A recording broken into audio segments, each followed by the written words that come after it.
shall overcome. We shall overcome. We shall overcome someday.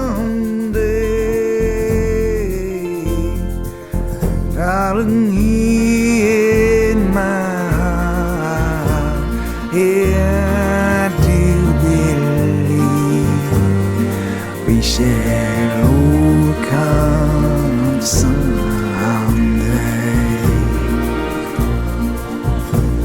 We'll walk hand in hand. We'll walk hand in hand. We'll walk hand in hand someday. Darling, here in my heart, here I do believe we'll walk hand in hand someday.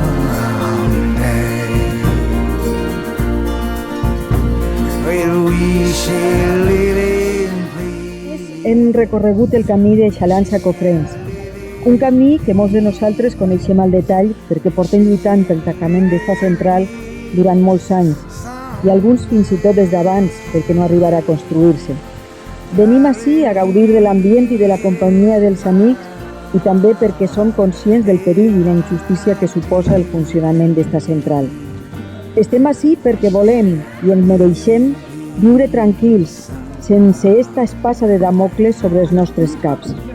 Estem ací perquè ens recordem dels desastres de Mayak, Harrisburg, Chernobyl i Fukushima i dels milions de persones afectades i, en molts casos, abandonades a la seva sort.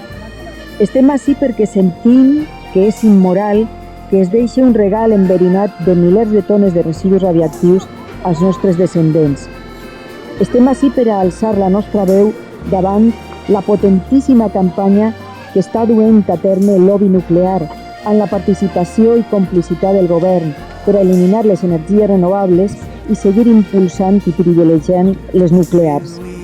Estem ací perquè no estem disposats a callar mentre Iberdrola guanya quantitats indecents de diners a costa de la nostra seguretat i la nostra salut.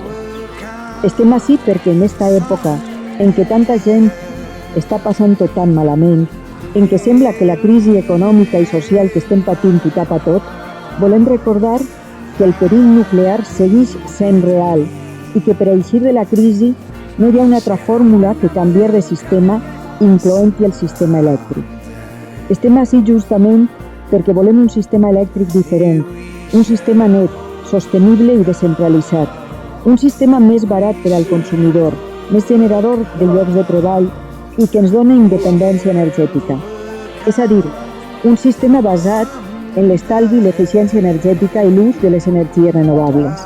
I estem ací perquè per una vegada tenim alguna cosa a celebrar, que enguany hi ha una central nuclear menys, que malgrat els esforços del govern per a perllongar-la irresponsablement el seu funcionament, Garoña